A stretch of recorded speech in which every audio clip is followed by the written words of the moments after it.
sobre todo circo, cómo no.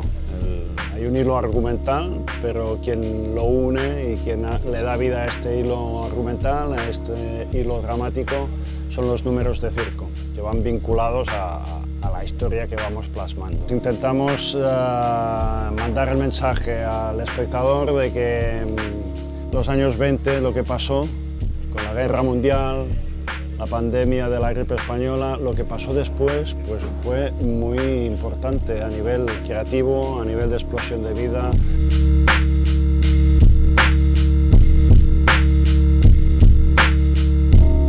Es un montaje que hace un concurso al Institut Valencià de Cultura, en el cual presentamos un proyecto, fue aceptado y a partir de aquí el encargo, ¿no? El encargo y como estamos muy vinculados al teatro, estamos muy vinculados al circo y queríamos que aquí se plasmara todo lo que es posible, todo lo que sea posible.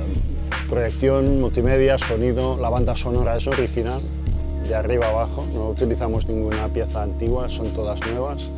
Hay texto. En un momento, un texto muy importante que es el que concluye el espectáculo.